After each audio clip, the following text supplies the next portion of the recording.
All right, good morning. We will call the meeting of the Kent County Board of Commissioners to order at 8:35. Madam Clerk, would you please call the roll? Good morning, Mr. Chair. Let's do this. All right. Commissioners Bujak. Morales. Pakla. Here. Minority Vice Chair Faber. Here. Commissioners Womack. Here. LeGrand. Here. Oliver King. Here. Hennessy. Here. McLeod. Here. Sparks. Vice Chair Teal. Here. Commissioners Halstead. Here. Coleman. Here. Burl. Here. Ponstein. Here. Steck. Here. Hildenbrand. DeBoer. Here. Merchant. Here. Morse. Here. Chair Green. Here. Mr. Chair, you have 19 members present, 2 absent. You have a quorum. Thank you very much. All right, we'll move to the invocation. I'll welcome Commissioner Halstead. Pray with me. Father, we thank you for today, and as we gather for this meeting of the Board of Commissioners, we just give gratitude for the blessings that we have as a nation as we approach the 250 years of American history. And we remember that while Independence Day marks the Declaration, it was in moments like these late days in May, through local votes, state conventions, and courageous leadership in communities and across the colonies, that the foundation of liberty was laid. We give thanks for the men and the women who served faithfully at every level of public life, from town halls and county seats to state assemblies and Congress, and who sought the courage to govern wisely and to preserve freedom for the future generations. Father, grant us the same spirit of humility and wisdom and service as we carry out our responsibilities entrusted to us today. Help us to lead with integrity, to seek the good of our neighbors, and to steward well the blessings of this county and our country. It's in your name we pray. Amen. Allegiance to the flag of the United States of America, and to the republic for which it stands, one nation, under God, indivisible, with liberty and justice for all.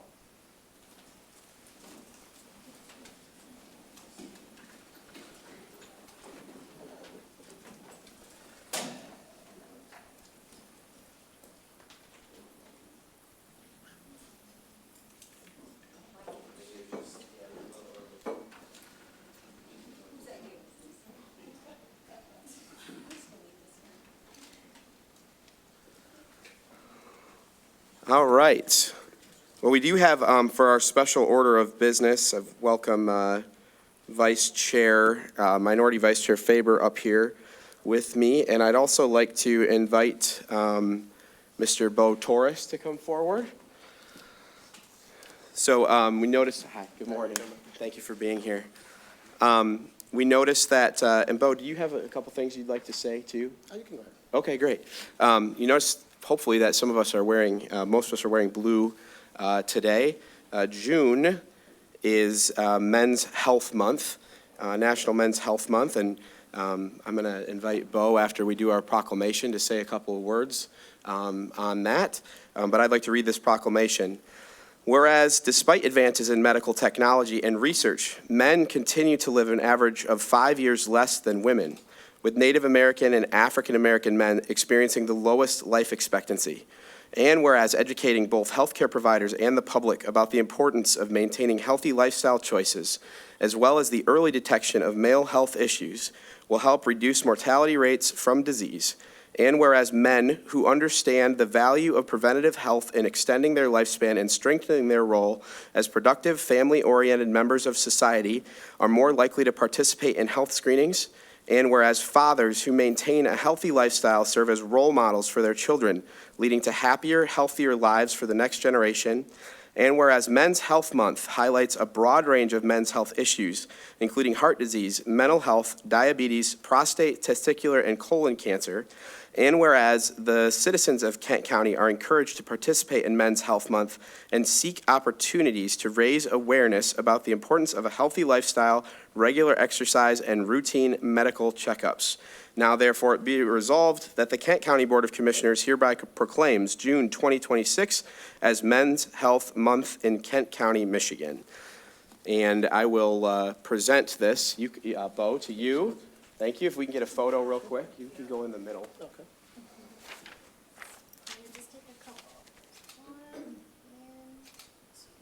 Thank you so much. And if you'd like to say anything, Bo, the floor is yours. Sure. Thank you, Commissioner Green. Thank you all. My name is Adnoris Bo Torres. I have the privilege of serving the community for Strong Beginnings, Healthy Start, Strong Fathers, Padres Fuertes project at Corwell Health West. In the course of the last 16 years that I've been in education and in healthcare, I have been able to either address issues in community in the city of Detroit, here in Grand Rapids for the last 10 years, making sure to uplift the need for all of the things that have been stated in the proclamation. Kent County has led nationally when it comes to all of the work of Healthy Start, when it comes to men's initiatives, and we really hope that this spreads out. In the next hour, I'll be driving down to Battle Creek, Michigan, where we will be having a Foundations of Fatherhood conference, where men from all over the state of Michigan will be coming together to talk about these issues. And tomorrow, we'll be going down to Eastern Michigan University to facilitate conversations on these issues. It is extremely important that we continue to fight the crisis of men's loneliness, of lack of connection, of lack of interventions for young men when it comes to our community's needs. So I thank you for the proclamation. It is being seen and it's being heard across the state of Michigan. Thank you all so much. Appreciate it. Thank you very much.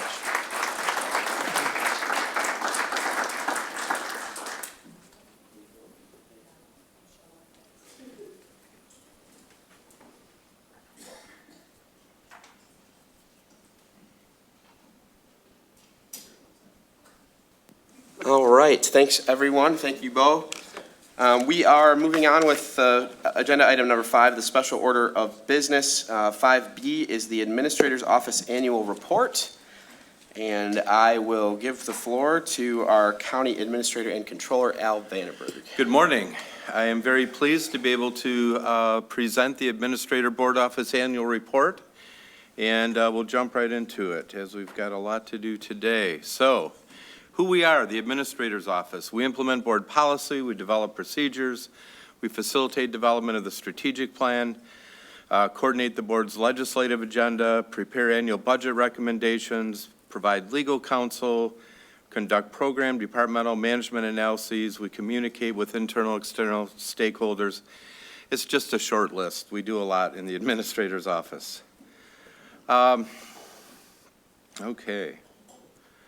This is our organizational chart. So we do update the board every time something changes on the chart, if somebody moves on and we hire new staff. But this is the current staff, so you can see basically how we divide the work within the Administrator's Office between our deputy administrators, assistant administrator, and then strategic impact, corporate counsel, just all the different areas that we have direct management of in Kent County.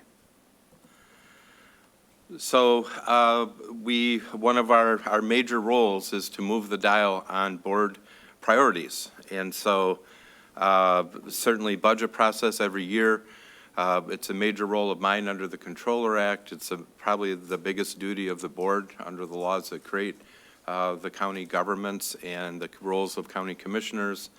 And obviously over many, many decades, Kent County has done a great job of this, both at the elected board level and the administrator, controller, fiscal services, just the entire system of department heads.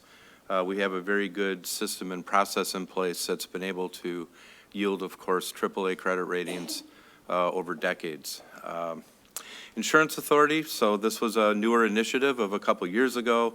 Earlier in the past year, we actually did receive our approval from the state to have the Insurance Authority. And so we're in a building process with that. And every meeting are adding more to that so that we'll have basically a full standing Insurance Authority, should be by late this year. Facilities planning, so there's been a lot going on. As you all know, we've got kind of 3 different huge areas where we're looking to invest in facilities for the future. And I'm just glad to report that everything that we've talked about in closed session, in conversation outside of closed session, everything's moving towards a conclusion. We hope in the next month where we can present all those pieces to you with all the costs and figure out what exactly we're able to move forward with at this time and schedule some of that out. Medical examiner, so our big news last year was finalizing a new partnership with Michigan State University to basically be our contract provider to employ our chief medical examiner and chief deputy medical examiner, and then enhancing the office by expanding forensic training and other services. And again, we're in building mode there as we look at where that's going to be located. And we'll have, I think MSU has some very exciting things in the works as far as what they plan to do in the future, not just helping us run a medical examiner's office, but even more broadly with forensic sciences. Deer management, so one of the roles of county government that I see spreading across the state, I've probably started noticing this even 15 years ago, and it's just building more and more.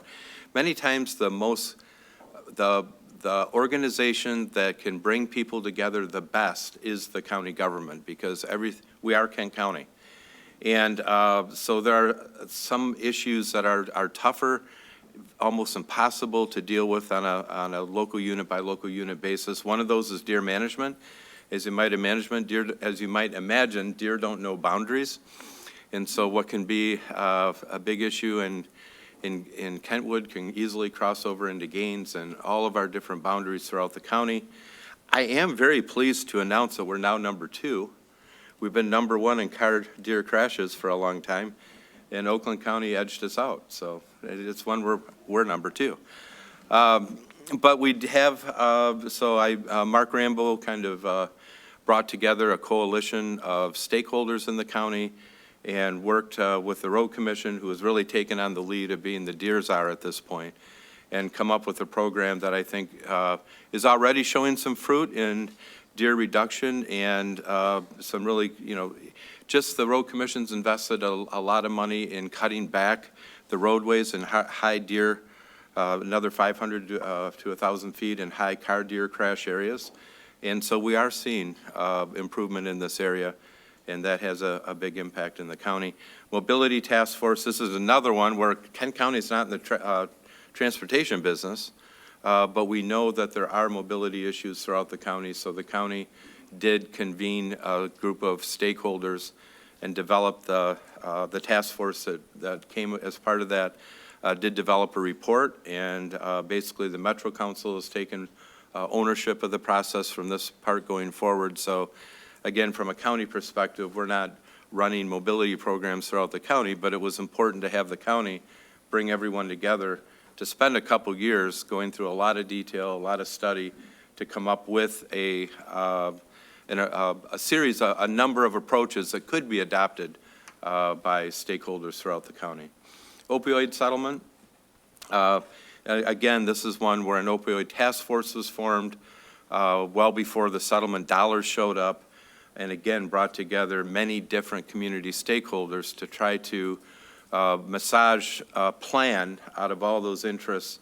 And early results have been great. I know the jail's done a phenomenal job with some of the programming to get inmates clear of opioid addiction while they're in their care.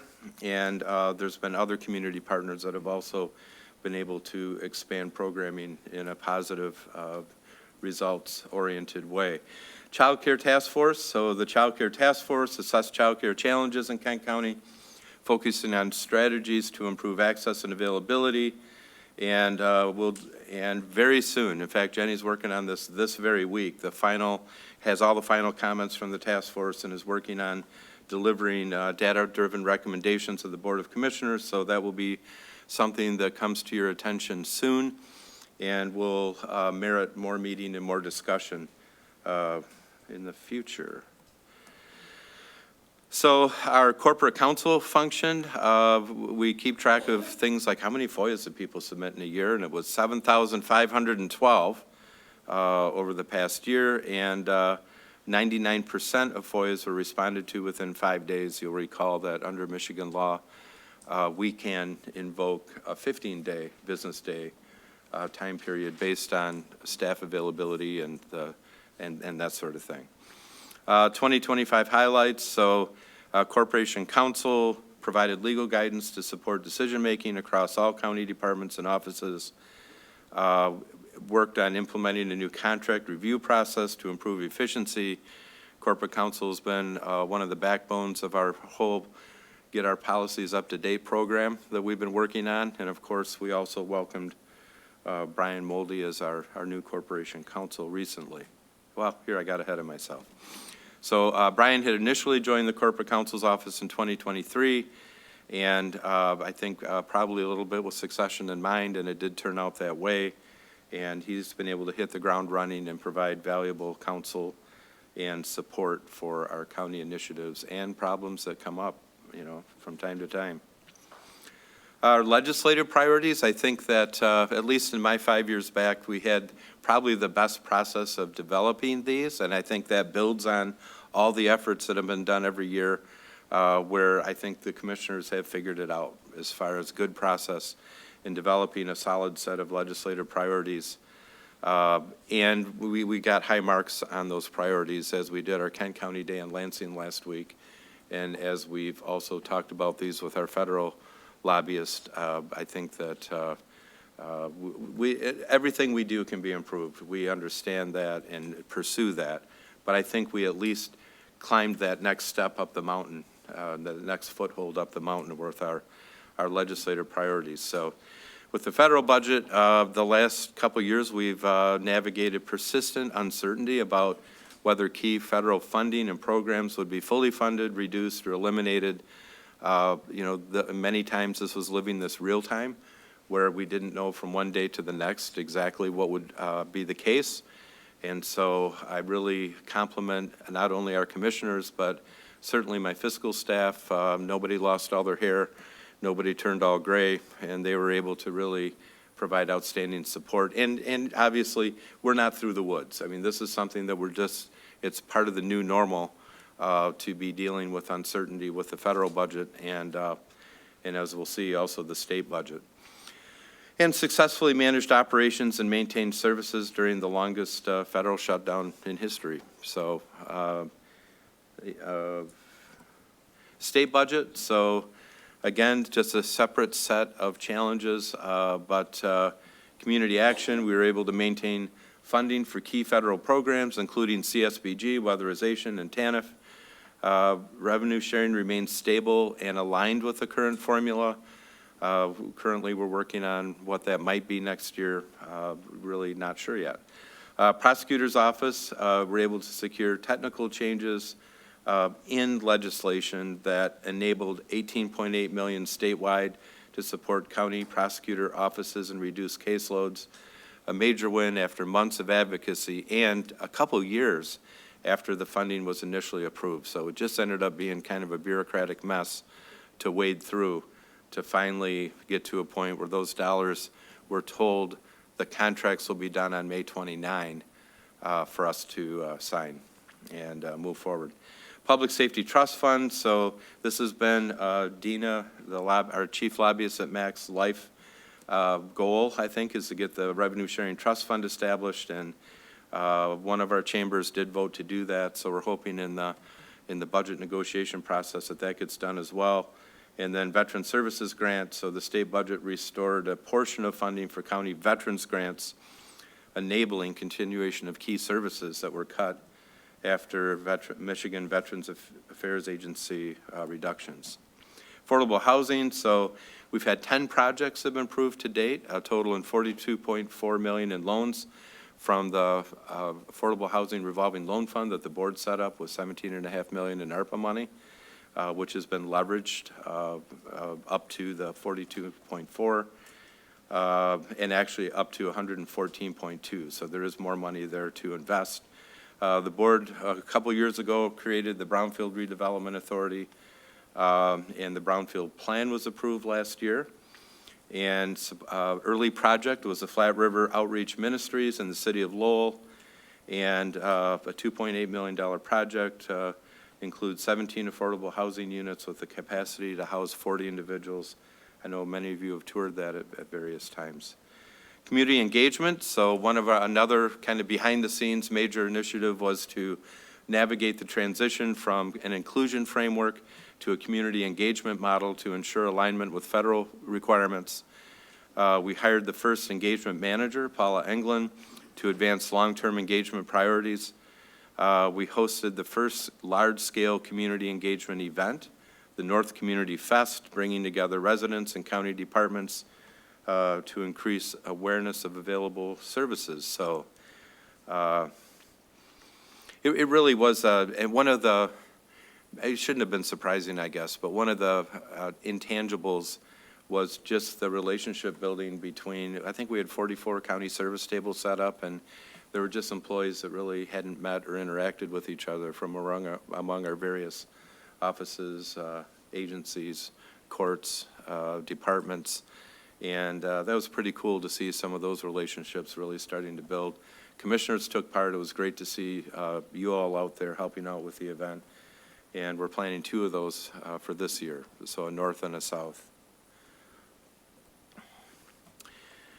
So, North Community Fest had over 1,000 attendees, over 250 free backpacks, compliments of Meijer were distributed, 15 county departments and offices were represented. So feedback, again, just very positive feedback from our staff, feedback from attendees. You know, when you're working in county government, sometimes it's just great to have the county put on an event and just see people having fun. Smiles on faces, kids eating and getting their faces painted and all kinds of different things. It's just kind of heartwarming, and it helps, I think, really bring home our brand, your partner, your place, your place, your partner. So we're not just a bureaucratic government place, but we do care about our people, we partner with our people, and that will become more and more evident as our engagement program flourishes. Welcome Plan. So the Welcome Plan also had a busy year. Held 4 grant writing workshops with 70 participants from 50 organizations across the state. Held the annual Global Gathering Festival, which builds every single year into a stronger, better attended event. Created a multilingual degree toolkit to help globally trained professionals maximize their education and experience, making that transition. Communications, so a lot of work there as well. 450 newsletters sent to internal and external stakeholders, 38 weekend reviews, 24 administrators digest, 6 quadrant meetings with local units of government. We convened a board staff work group to just evaluate the feasibility of implementing a constituent management system. Held 10 work sessions and 8 informational sessions on priority topics to support board understanding and decision-making. So looking ahead, further refining the budget process continues to be a goal. I think a goal of having our budget be really transparent. A goal the board chair has expressed that we've really kind of jumped in with is we want to be recognized among the top counties in the U.S. for how transparent our budget is and how people, regular citizens, can go to our website and put in queries and figure out how much we spend on whatever every year. And then a continued development of the Grand River Greenway. Gosh, we've had so many ribbon cuttings and there's so many projects underway that I'd certainly look forward to the day when somebody can hop on a bike in Grand Haven on the beach or in Lowell and at Chief Hazy Cloud and then just go all the way the other distance and maybe camp overnight in a yurt or whatever. And so that project's going very well.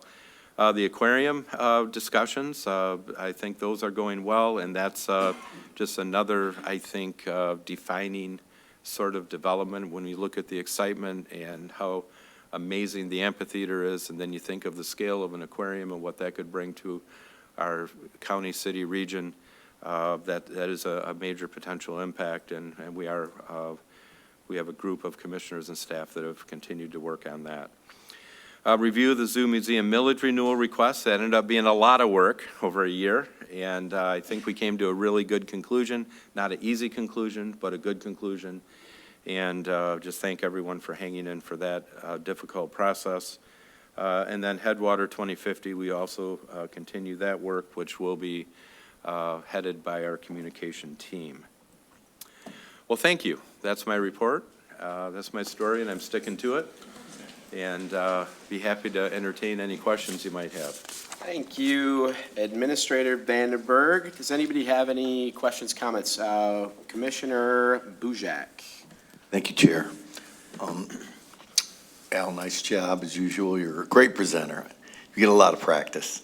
The opioid settlement project that we're doing here at the county been very confusing, not just to me, to all commissioners. And at the Michigan Association of Counties, they provided a report, a statewide report as to how all counties were doing in that opioid settlement program. And they told us that 80% of the counties were falling behind and not meeting the milestones that have been set up by the state.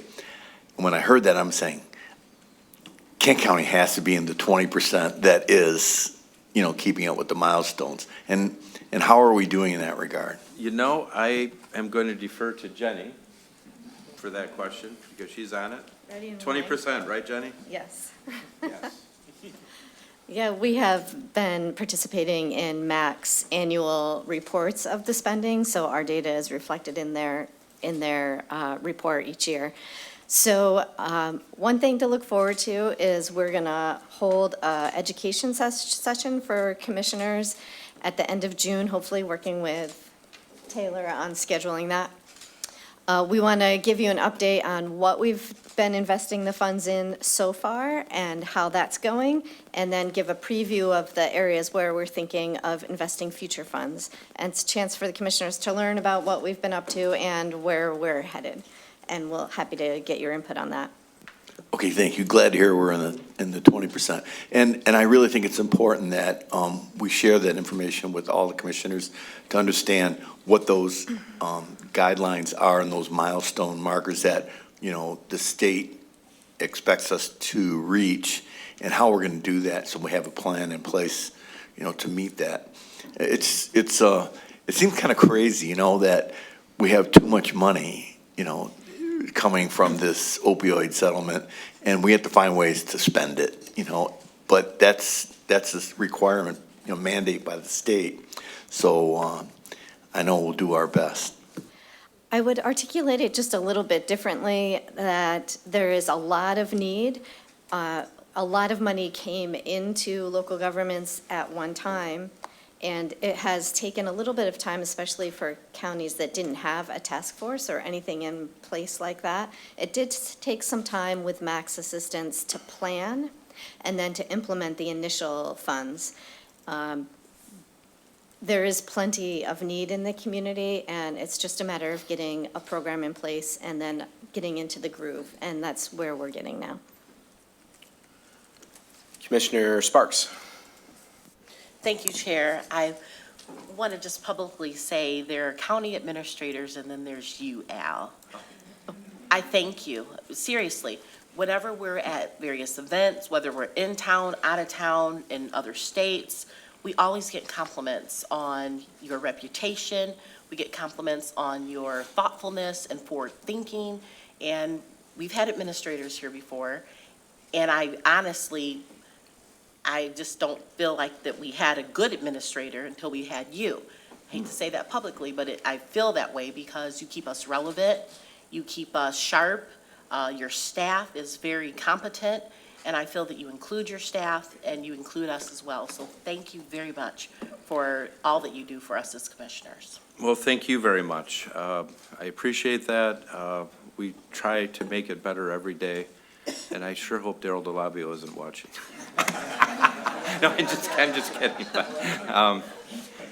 No, and one final thing on the opioid settlement, I've had conversations with different commissioners where it was best practice to have an opioid task force well before any funds were available for distribution, but the opioid task force then makes a recommendation to the board. And I have had some commissioners who are not sure about, do they have to take those recommendations? Can they do something different? And so I think that that's part of the discussion we need to have when we do the update for the commission on the opioid status. So, any other questions? I've got Commissioner Ponstein.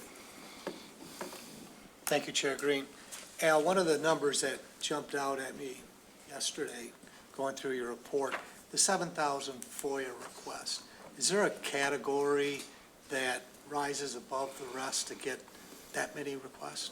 There was a day when I could answer that during COVID. So yeah, it's almost always sheriff and health department at the forefront. As departments, they get the lion's share of them. At different times, the clerk's office gets quite a few, depending what's going on in the world and what people think about elections. But typically, it's going to be sheriff and health the most, then clerk. And then if there's a huge issue like COVID or something like that, that overwhelms the FOIA process. Commissioner McLeod. Thank you, Chair. I'd like to echo Commissioner Sparks' comments about just how effective you are as a county administrator, and I definitely appreciate that as well. I had a couple questions. So you talked a little bit about, kind of how the different funding streams are coming in, and I just wondered, based on what we know about where the state budget is right now, I know we're having a work session after this. Are there any concerns about what position it will leave the county in, based on the priorities that are being made at the state level?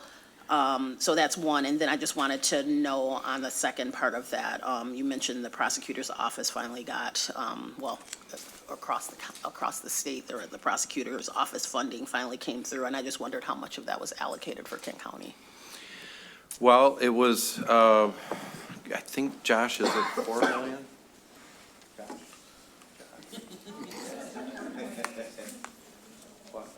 It's about 4.8 million, yeah. And we're funded for 3 years, and his plan is to, as I think I've communicated with you, bring on 6 new staff. And one issue that we're the timing of it is something we're working with. It sounds like Treasury is going to get all the contracts out at the same time to all the counties. Through Midwest, we've been urging the state to put ours out first because to the surprise, I think, of even the prosecutor's staff, they were able to come up with 6 outstanding candidates. And Kent County does well competing because we're the biggest county for a long ways, and we pay a little bit better due to that. And we have, I think, a good culture in our different areas of the county. But I do think that there's just been more of a dearth of applicants for attorney-type positions, and we actually got a really strong showing. So what we're trying to navigate is you haven't created those positions yet, so we can't fill them, and we're trying to time it so that we don't lose good applicants, so. Oh, and so probably one of the biggest areas we're always concerned about, because it's a big revenue in the general fund, is state revenue sharing. The Senate actually had 15%, I think, in their proposal. The House initially didn't have anything. We're not sure where that's going to land, but that's always a concern, which is one of the reasons why MAC has pushed so hard to have a revenue sharing trust fund so that we have more assurance moving into the future as far as the stability of that revenue. Other than that, I had no alarm bells. I think we're cautiously optimistic, and of course, you know, there's a lot of, as we did our Kent Day in Lansing, I think every office expressed the belief that a budget would be done by July or shortly after that. And so our hope is that we're not waiting until September 30 or into October, of course, to figure out where we're at. But right now, I would say we're cautiously optimistic. Commissioner Pakla. Thank you, Mr. Chair. Al, on a day where 2 of our 3 agenda items are policies, I wanted to thank you for your work on creating some policies around the revision of policies. You know you're in government when you do that. Well, and I think the reflection is it's a pretty common thing to play whack-a-mole and to put out fires as they come, and I think it's also a mark of a good administration that you can both put out fires and be proactive for the future. So I was hoping you might just give a little bit of reflection on how that work of policy revision is going and sort of where we're at, what do you see coming down the pike? We just had a conversation with DPW last week related to some policies. So just thinking through that aspect of the county administration of how we're being proactive in reviewing things sort of systematically? Yeah, so the goal is that all policies will be reviewed every 3 years, which is something Kent County used to do. In fact, I brought that method to Ottawa County and put it in there. And it's just good because there's certain areas of great risk and liability, whether it's people management or financial management, where sometimes if you're, and I've been on the witness stand, and I've relied on policy as my backup when I've had to testify in court on something in a government that I work for was being sued over. And so policy work is kind of like the background and the most tedious, boring thing you'll ever want to work on. And so I get why sometimes it doesn't get done. But, you know, we're dealing with a significant amount of policy that hadn't been updated in 11 years, and some as far back as 17 years. And so it's really hard this time going around. We have an internal policy team, and we have fiscal and HR, and we pull in IT when we need them, and we have the corporation council. Katie from my office heads that up. She's kind of the chair of the group and organizes our work, and she's very diligent, and we certainly wouldn't be where we're at without her efforts. And so we've just systematically gone through each department. We get the updates done, we post them on the intranet and get comment from our department heads and elected officials. And then those come to you, and then we have, the board approves the policy, the staff approves the procedures, and so we've gone through a number of areas. Right now, we're working on facilities. We're working on grants, certain set of policies, political activity in county facilities, that kind of thing. And so I would say we're probably about half done, and it'll probably take a good couple years to, we'll be updating policies while we're still re-updating ones you've already updated at some point for at least probably 6 months to a year. All right. I'm going to give last call. Stack and Womack are in line, so we've got a little bipartisan thing here. And then if anybody else has anything to do rapid fire, we can do, tell me now, and you get like 1 minute for Al. I want to make sure we keep this moving because this is our most accessible contact here. So, Commissioner Stack. Wow, okay, thank you, Chair Green. You can go your regular time. You weren't aware of the, stipulation that I. So I'll slow it down. Well, actually, so this seems a bit performative because we know that we can access you at any time with these questions and spend the full amount of time we need to explore them. But just a couple of things. First, a cautionary note that a long-term solution on deer management is not sustainable by putting them in my backyard. That's got to stop. Anyway, who's number one, since we're not number one anymore? Oakland County. Oakland County. And if you look over the longer term, we do, over many years, trade back and forth with them. But I do see that we did have a decrease in car deer accidents last year. And so we're hoping to at least stay number 2 or less from here on out. Are we ready to take a little bow because our project is working? We're not quite there. All right. No. Jerry Byrne from the Road Commission is relentless as far as how he's building this, and it's still in its early stages, but I think when it's done, it will definitely be, the state's participated mainly because they face us all around the state, and I think we're probably doing the best work that they've seen thus far. But just the collaboration with Grand Valley and kind of making this partly, very scientific as far as where they are, where they move, and how best to address that. Partners with the U.S. Department of Agriculture, and the list goes on, even in Native American tribes. So, I mean, I think there's just, this will be a solution that will help reduce damage to vehicles, damage to people, and time spent dealing with accidents on the part of law enforcement throughout the county. So I do think we're going to see a measurable impact from the work. Good. And then finally, the revolving loan fund, we're not spent out yet, but we still have projects in the queue for review and evaluation? Yes. Okay. And also, there's been some changes with staff at IFF, and we're still getting grounded with the people that have stepped in to take over positions that have people held since we started it, So we're still bullish on that program? yes. Good. Thank you. Commissioner Womack. Yes, just want to thank you again for your service, Al. I stopped in yesterday just to specifically tell you how great a job you've been doing. And yesterday, I also thank you for your leadership through the end of the COVID and direction through the ARPA funds. I also think you did a great job when it came to our indigent defense attorneys and the program that's led by Julia Kelly, and just letting us know all of the financial concerns that were there and all those questions we had. And in my community, she's doing a great job, and they're very responsive to the needs. And if there's a question, we're able to call her and let her know that people need to be in contact with their attorneys. Just want to also give a shout out to Wayman Britt, who was one of our administrators, came up with the Kent County State of the County address. That you and the chair and vice chair have been doing a great job of continuing that. One of my questions on the opiate situation, are they having partners in both the rural area and the urban areas at the level needed? Because sometimes it seems like it's more of a suburban and urban problem, but it's definitely also an inner city urban problem. I'll start, Jenny, and then she can clean up if I mess this up. But what we have done is we've accepted the opioid money. So cities and townships also had opioid money that was allocated to them. Some are using it well for certain things.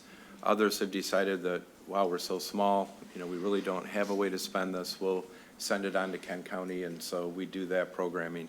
Certainly, I think the intent of most of the programming will have a countywide impact, especially, the sheriff has had over $450,000, and that impacts, people with opioid addiction regardless of where they come from. And then the other programming is certainly not limited to urban areas, but certainly, as we all know, there's a higher incidence of some of the problems that we face in urban areas, even though opioids are a countywide issue, statewide, nationwide. Yes, thank you. That is we strive with everything we do to make it effective countywide and not just in urban areas or just in rural areas yeah. Thank you. Thank you. All right, nobody else raised their hand, so I want to say thanks. I'll also say, Al, we appreciate the work, and I know we focus on you, but obviously there's a cast of supporters behind you, and we appreciate their work and service to the county as well. I call them the dream team.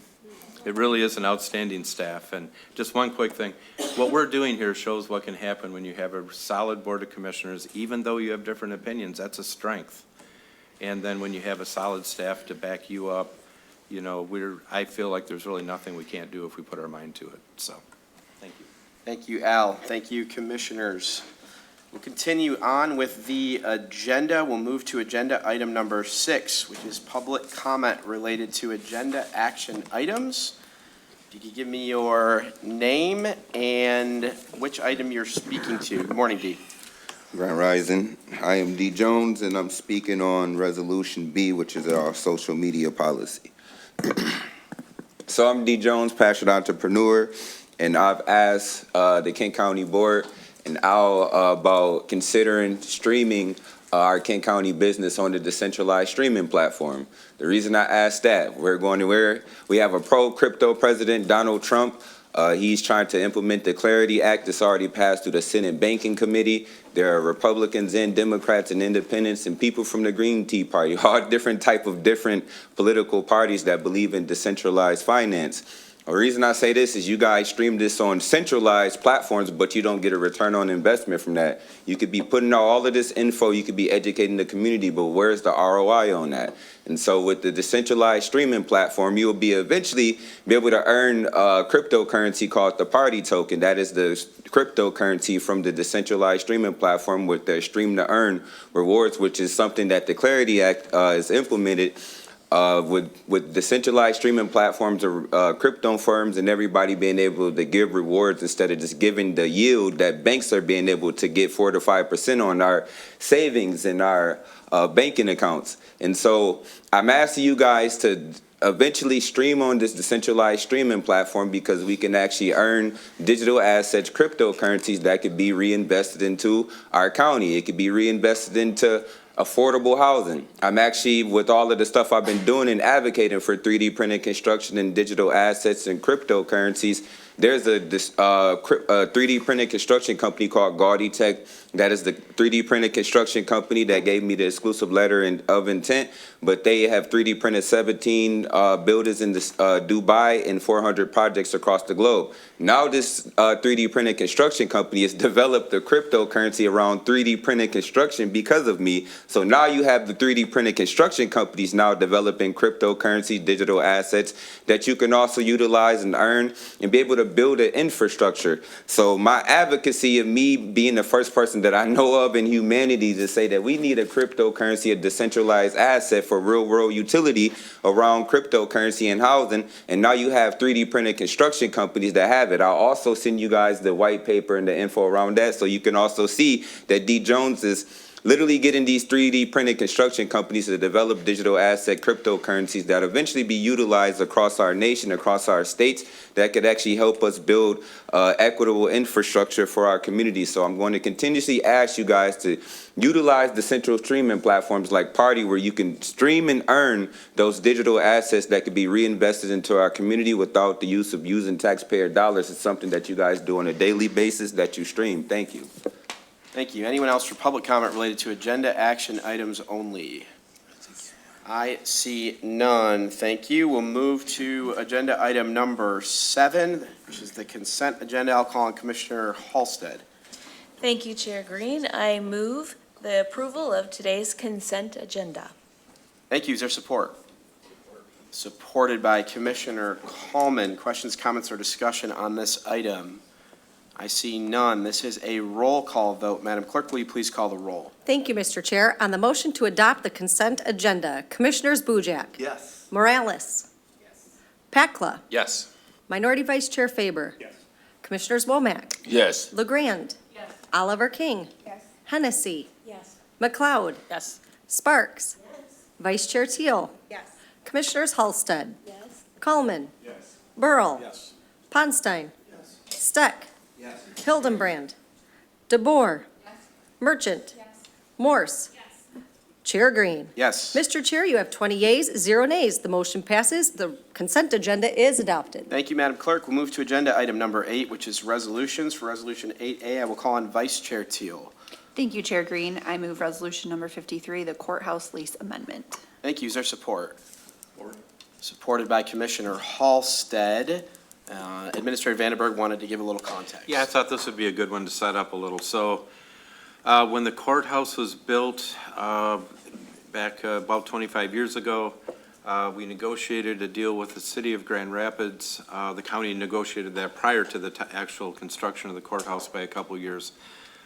Basically, when you build a big project, the debt's sold through the building authority. The building authority owns the facility until the debt's paid. The debt will be paid on or around June 1 of 2026, and when that bond is paid, it triggers ownership going to the county and the city. So the county is a 73.84% owner of that space, and the city will own 26.16%, which is where the 61st District Court is located. And so basically, Brian has been working with the city attorney to negotiate the tenancy and common agreement, which will carry us forward into the future. Great, thank you. Questions, comments, discussion on this item? I see none. This is a voice vote. All those in favor say aye. Aye. Opposed, say nay. The motion carries. The resolution is adopted. We'll move to agenda item 8B, and I will call on Commissioner LeGrand. Thank you, Chair.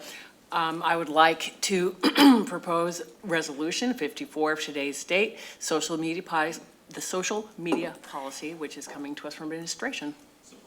Thank you. Supported by Commissioner Womack. Questions, comments, or discussion on this item? I see none. This is again a voice vote. All those in favor say aye. Aye. Opposed, say nay. The motion carries. The resolution is adopted. We'll move to agenda item 8C, and I will call on Commissioner DeBoer. Thank you, Chair. I move Resolution 55 of today's date, Performance Management Policy, also from the Administration Office. Thank you. Is there support? Supported by Commissioner Oliver King. Questions, comments, discussion on this agenda item? I see none. This is again a voice vote. All those in favor say aye. Aye. Opposed say nay. Motion carries and the resolution is adopted. Move to agenda item number 9, which is public comment related to general county matters. Anyone who would like to speak on general county matters? Good morning, Dee. How y'all doing? I'm D. Jones, passionate entrepreneur, future billionaire, trillionaire. I'm definitely going to be very rich. But I like to continuously advocate for 3D printing construction and digital finance, cryptocurrency. I think if I was able to get to DC at these sessions when they speak about digital assets, I would think a lot of the federal government would like me. But I'm here in Kent County, and I think that you guys like me a little bit. At least I can think that. I don't know. I honestly don't know. But I'm just going to continuously advocate for 3D printed construction. I actually ran into David DeVilder. As you guys know, I've been here when you guys had the ARPA funding, and I was there when you guys said that you guys were going to give some funding for affordable housing. And then I actually spoke to David at an event at a ribbon cutting for the senior living. And we spoke about 3D printing construction because with the Stockton Community Hub, as you guys know, we were recommended by JLL, the consultant firm, hired by GRPS to purchase the Stockton School. So yes, we are going to be purchasing that Stockton School. We will have those 17 to 25 transitional housing units. We already spoke to Lindsay, the Housing Authority, about getting the vouchers. We're going to have some home ownership vouchers.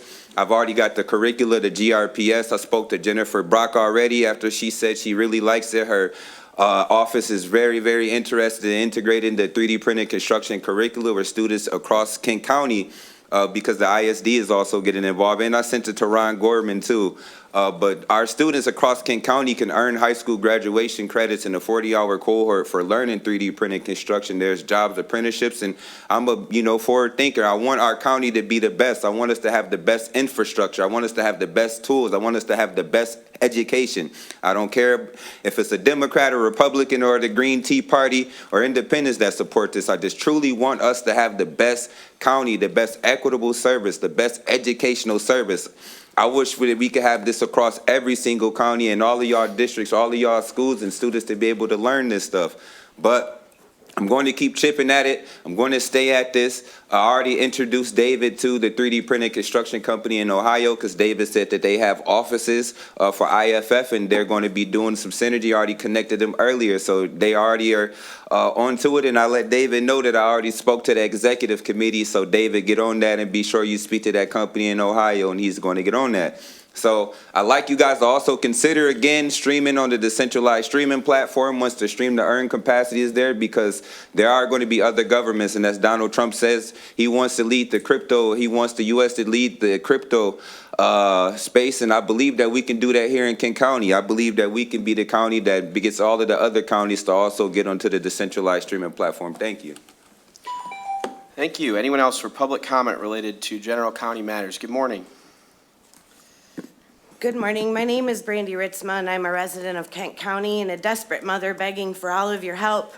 For nearly 2 years, I have stood before commissioners, contacted agencies, filed records requests, and begged for oversight regarding what has happened to myself, my children, and my family. Not once has anyone meaningfully reached out to me, honestly investigated my concerns, or helped protect my children from the ongoing harm we continue to experience. Last week, my 16-year-old child was subjected to a search warrant executed inside Granville High School, where both phones were seized during school hours. Afterward, he was released to me. First time I seen him in 2 years. His father knew exactly where he was and that he was safe with me. Yet instead of communicating with me as a parent, another false police report was made portraying me as a dangerous and unstable parent. I have obtained an internal Kentwood police email instructing officers that because I speak during public comment at commission meetings, officers should respond to me with 2 officers and a supervisor whenever possible for officer safety. Now, what is even more concerning is that these narratives are spreading between Kentwood and now the Kent County Sheriffs. My malicious ex-husband continues making false claims portraying me as a mentally unstable and crazy. Instead of independently investigating, those labels are being repeated, reinforced, and communicated between law enforcement agencies, and even though they are not even proven as facts. This is conspiracy and clear violation of my rights and a clear abuse of authority. That should terrify every resident in this county, because public comment is not a crime. Asking commissioners for oversight is not a crime. Questioning government conduct is not a crime. So I want to ask this board directly, what are your obligations when a resident repeatedly comes before you alleging retaliation, false reporting, weaponization of systems, and harm to children? What oversight exists when agencies begin reinforcing unverified narratives about a citizen across departments? At what point does someone step in and say, hey, wait, we have an obligation. Has any of this been investigated? When does someone simply contact me and stand up for what is right? Because commissioners are not ceremonial figures. You oversee public systems, public funding, and public trust. And with that comes a responsibility to ensure these systems are functioning lawfully, ethically, and safely for the people you serve. I can assure you 100% with evidence they are not. I am disabled, I am indigent, I am a mother who has spent 2 years begging to simply be acknowledged as a human being worthy of equal protection, dignity, and fair treatment. But that is non-existent in Kent County. It's self-evident Kent County only retaliates and doubles down. My children deserve better, this county deserves better, and every resident deserves to know they can speak publicly without fear and being retaliated, labeled, ignored, and escalated against. Thank you. Thank you. Anyone else for public comment related to general county matters this morning? I see none. We will move on to agenda item number 10, which is the administrator's report. Yes, Mark and Jenny and I attended the Michigan Association of County Administrative Officials Conference up at Crystal Mountain last week. And probably one of the more significant things I wanted to make sure the board knew about, I've been working with MSU and MAC to update a study that was done in 2004. It was a study of all state mandates on county government. And the 2004 study indicated that the state was underfunding county government by $2.2 billion. And so it just seems like the world is in a very unsettled place with state and federal budgets, and thought it was time that we added more clarity to that picture so we can be more effective in the debate coming forward. Great. Thank you, Al. I have no report from the chair today. Item number 12, commissioner comments. Any commissioner comments? Commissioner Morales. Thank you, Chair. Good morning, everybody. I would like to remind you that today is the Kent County Community Action Spring Luncheon. It's actually called the Spring Into Action Luncheon. So I hope to see you all there. It's going to be at the KCCA building at noon, and we're going to have good food, and you'll get to hear me talk for like 10 minutes, and that'd be great. So I hope to see you there. Thank you, Commissioner. Commissioner Ponstein. Thank you, Chair Green. So lately, I've been watching a lot of business news and following this whole AI revolution that's been driving our stock market to record highs, and it's moving quickly. And I'm concerned of what is not the impact positive for the county, but the negative side, which is the loss of employees. And I'll cite a business in Grand Rapids that cited that concern. You know, Acusure celebrated opening a new amphitheater as their sponsorship. And then yet this past week, the employees received this video voicemail from the CEO saying that 2,250 employees at this location are going to be losing their job. Now, I'm not criticizing a business for cutting it. I mean, Acusure's model was to consolidate smaller ones to be more efficient, hopefully lower insurance rates, but at the end of the day, when they cite that the people that they're letting go, these are AI cuts. And if you look at that group of people that are losing their jobs, they're being told that they have to sign a non-compete agreement in order to get the severance package. And if they've been in a job long enough, they probably don't know any other job that would pay the same that they're going to get, which leads to problems because most of these people, be honest, are probably over 50. And AccuSure is no different than the county. It's data-driven. We use a lot of paper, a lot of computers, and I worry in the future of what, not just the impact of businesses around here, but what the impact to government and the employees that have served us well for so long. Thank you. Thank you, Commissioner. Anyone else for Commissioner comments? Commissioner Faber. Thank you, Chair. Just want to thank the Haley and her team and Commissioner Morris for the Ag Tour. Many of us were able to go on that last week, and it's just always a great reminder of the farmers and small businesses around the county that really add to our quality of life, but more importantly, provide food on our tables. And so, it's always sobering as well to hear about some of the threats that our farmers are under in terms of development or changes in federal policy or state policy, and just a continued call to action for Kent County to do everything we can through our Ag Preservation Board and other means to support our farmers. Thank you. Thank you. Anyone else for Commissioner comments?